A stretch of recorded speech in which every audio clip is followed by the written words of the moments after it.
everyone. Please say hi. Please use your Hi. words. Sorry. No waving. Gotta do the words. Wow. Yeah. Keep Come to our level, you know? I was pressing. I mean, I'm the director and I'm the... Anyway. Hi, everyone. Hello, everyone. Hi. You know him. Okay. Yes, so today we have a special guest all the way from Pretoria. She is gracing us with her presence in the beautiful city of Port Elizabeth. She is... The one and only Moketo's best friend. She's been Danny. Danny. That's Danny. I can't comment on The only one. that comment.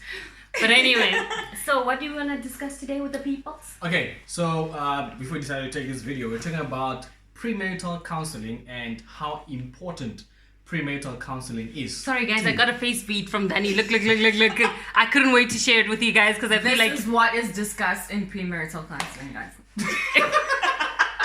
The face beat.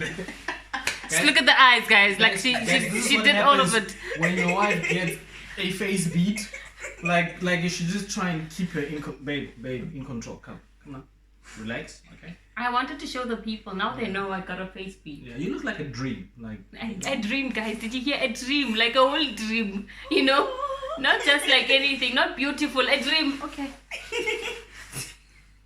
I'm done. I've been excited the whole day. I'm finished. as I was saying. Okay, important thanks. Premarital counseling, Yeah, baby. premarital Stay focused, Okay. baby. Stop Okay. it. Okay. Okay. I'm gonna be focused. Yes. Yeah. So premarital counseling, like how important was premarital counseling? I cannot express fully how important it was for my wife and I. I think it really helped us settle into marriage very well, and just even now with our journey, you know, of course, in the first year of marriage, you trying to build the foundation of your marriage in terms of just understanding each other, communicating your expectations, and finding ways on how you're going to meet those expectations. And I think premarital counseling just helped us settle into that space very well. And I mean, like, the things that our pastors discussed with us were very, very deep and personal stuff. Yeah. I mean, like they didn't touch the surface. They went deep into like deeper our than own- deep. Exactly. You know, They into went our to the own root personal cause. issues. So, Sorry. babe.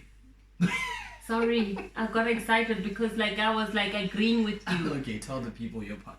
Okay, so I think that was my favorite part about it. And because we went to our pastors, they went deep. And they like when he asked questions, it's like, okay, so why do you behave the way you do in this situation? And then I would respond, I don't know. And he's like, no, well, you do know. And I'm like, sorry, Pastor, do you want to tell me something I don't know? But anyway, he would start getting into like, how were you raised in a particular situation? How did your parents, like, how was your family? Yeah. How did they respond? Because most of it was about our response to things. And he would then show us, this is why you behave the way you do, because probably there was an impact from your upbringing, from someone around you that has led you to now think like that or behave like that, or to respond to The way you do. Yes. Anyway, that's my part. Thanks. So yeah, guys, like it was that important, you know. And I think one of the best thing they helped us discuss was the expectations. You Yes. know, what sort of expectations as a man am I gonna have on MK as a woman, and what sort of expectation is she gonna have on me as well? You know, and like we just discussed the simple things as to simple things like the running of our household. You know, who's gonna take out the bin, who's gonna wash the dishes, who's gonna cook, and the frequency of that. You know, and just the small things like. For example, if you're using toothpaste, right? Some people want to press toothpaste from the bottom, some just press in the middle. And those who want to start from the bottom, they just get so irritated when someone just presses it in the middle, you know what I mean? So, how does she press toothpaste? like that might sound like something so small. Yeah. I was about to say, guys, I've never had premarital counseling, and because I wanted to ask, like, when you hear you guys talk about like the toothpaste. I'm sitting here thinking, guys, like, is it really that important? Like, where you press the toothpaste from? Because I'm just like, at the end of the day, the toothpaste comes out, right? Exactly. That's your way of thinking regarding that issue. But they wanted to tie in the small things that people normally quarrel about, or you just like, yeah, basically things like that, and dishes, how the dishes should be done, who should dry them. Those kind of things are things that when we engaging in a relationship, you don't think about that because you're in love. You want to talk about you wanna be cute cooking and all that. and Your you know favorite color. exactly. And I'm just Exactly. like, he's just like, I don't have a favorite color. Like choose whatever, you know. But and mine has been purple since whenever. But I don't even own purple things. Just don't ask me. But when they brought those things up, they just got us thinking about small things that we neglect. And you get there and you're just like fighting about the way the dishes and who should do them, and you should have taken out the dustbin. That's when the expectations come And in. just to interject, babe. And just to interject, like I think, come back to this. So I think like just to interject with like small things like the washing of dishes, right? So with my background at home, my mother, you wash the dishes, you dry them, and you pack them away. You don't let them air dry. And when we got married, she grew up in an environment where they let dishes air dry. And for me, whenever I saw her do that, it felt like she's doing an incomplete job. Why aren't you drying the dishes and putting them away? And she's looking at me and thinking, no, but we could be spending time together. You are taking forever drying the dishes and packing them away when you should have just let them air dry. And her reason was they clean. You can pick it up and use it anytime. I'm thinking they are in people's prying eyes. So like take them away, you know. So all those things, like they're very simple dynamics that can actually lead to bigger fights. You know, there's a description in the Bible. It says, "It's the little foxes that ruin the vineyard," and I go on to extend that, well, to add, To add your opinion. yeah, to add my opinion to it, that it is the little foxes that ruin the vineyard. The bigger ones, they have the power to destroy the marriage, while because the small ones have already done enough harm. You know what I mean? Yeah. So it's those little things that irritate you about your partner that you know you don't tackle. And premarital counseling helps you look at those small things and also the your big view, things. exactly, and how you view marriage as well. Because Yeah. one of the things that I think we get wrong is how we view marriage. That you know we have this fantasy of this person who's gonna come and serve us breakfast, who's gonna come and do this, gonna come and do this and that. But So we're dreams not, crash, guys. exactly, It's not happening. and we're not prepared to be the ones who are doing that. Like we Yeah. don't sit and fantasize, oh man, when I get married, I'm gonna serve my wife, I'm going to cook for her, I'm going to do this, it's the other way around, right? And then when the partner does not meet that expectation, then it just becomes something else in marriage, you know. So all those things, it helps us. For us, premarital counseling helped us iron out those details. So we would just to think about, find out what we did it with our pastors. So find out where you can get that premarital counseling from, and it just helps you guys think and you know, like he said, viewing on marriage and see where you guys need to work on in terms of discussions and further preparations. So yeah, we would advise that. It's just another question. So, would you guys advise you do it with like a complete stranger or like somebody who has some form of like knowledge, like background knowledge on you guys, or do you want like someone who's like completely unbiased, like I think wouldn't be able to say, Yeah. I'm siding with her, I'm siding with him? no, definitely. I think someone who doesn't know you guys, in terms of who doesn't know your background, because funny enough, it's easier to open up to strangers than people who know you or you know, because most of the time we don't tackle the deep issues in our lives with people we know because Yeah. we're afraid they might judge us. Yeah. But with a complete stranger, you just open. You can just tell them that actually this is where this thing comes from, and you know you still walk out there not feeling judged or anything like that. So Yeah, well, that's just how we view it. The pastors we did premarital counseling with were not our immediate pastors, if that makes sense. They were also quite. They've been doing it for a long time, so we're Yeah, also they were used to old. that. Yeah, they were old. So they got a lot of knowledge. But Yeah.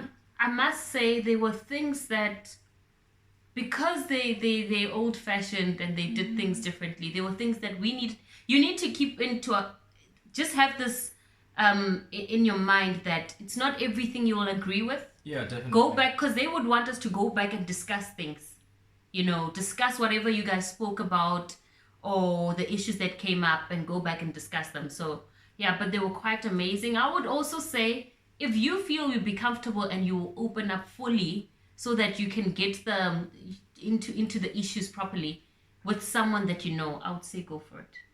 It depends on how comfortable you will feel, but remember, they're trying to help you, so you don't want to close up and say, no, that's like, I don't, they are private things, but you want to open up and share so that you guys can actually see the areas of improvement, Yeah. or whatever. And then, so Issues. say, I think, because I was reading this book and we was talking about, because you guys touched on this in the beginning, we was talking about differences of how you were brought up. Yeah. And the guy emphasized on basically, if you're a guy, go back and see how your father acts.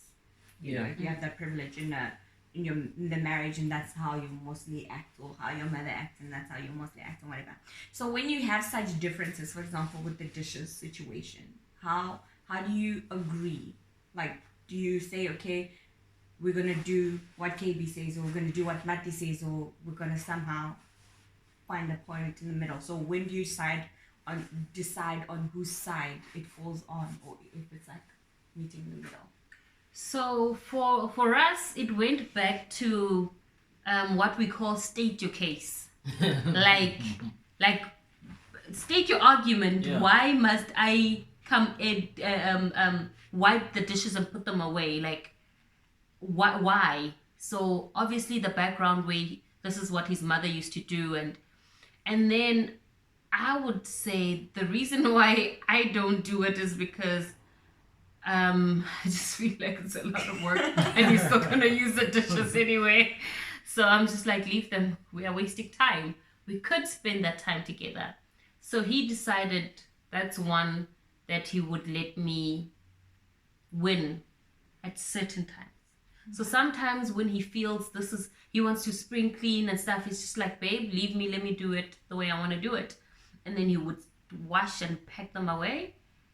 But when it's during the week and we just got home from work and there's not much time for him to be, because he does things very amazingly perfect. But to me it's like, baby, like, yo, babe, time. So then he would just leave them. He would air dry them. So he knows when to compromise. But it's also not a big issue. We didn't really fight about it that much. So now he just knows how to work around it. So sometimes you'll have those things where you will either do it the way your partner likes at times, or your partner will do the same, or you guys will just decide on a method you think works now for you guys going forth. Okay. So that's how you...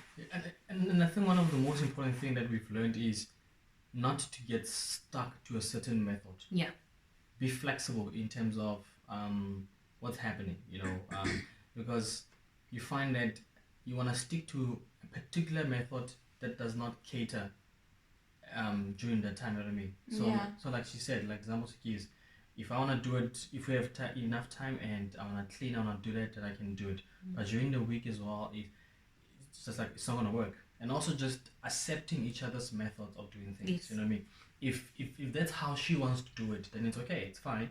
If this is the way I want to do it, then it's okay, it's fine. It shouldn't be a bother to any of us, because then we shouldn't be stuck to a certain method. So yeah. Because we should always remember the goal of that particular thing. Exactly. We are just trying to get the dishes cleaned. You know what I mean? You know how you do them. So I'm just like, it is easier. It is there. You can just take the plate and eat. Now I have to take it from the cupboards now. Okay, but anyway, I'm just being extra. But like, we don't have to fight about that, because it's not worth it. No, it's not worth it. It's not worth it. Someone would say pick your battles. It's really not worth it. Just find something that works And most of the times you just also want to make your partner happy. So you surprise them by doing things, taking over how they do things in certain circumstances where you feel like doesn't matter. Yeah. So yeah. So, ladies and gentlemen, thank you so much for your time. We really appreciate you guys taking time to watch this video. That is it from us in terms of premarital counseling. We really advise that you guys go out there, find people you can do premarital counseling with. It will change your life. It will help you in terms of your marriage, your journey. And yeah, guys, so don't forget to subscribe. Thank you. Cheers. Okay, sorry you said cheers without. We want to thank our special guest, Danny, my best friend. The only one. I knew she was going to say that. This is what happens when you're not used to having guests. You know what I mean? You just want to leave. You know? And I think I might just ruin it for the next guest. You know? So yeah, Danny, thank you so much for joining us today. Yeah. Thank you for preparing me my face for this video. I must still show you my face because I've been really excited. But anyway, I need to switch this off. Thanks, guys. Cheers.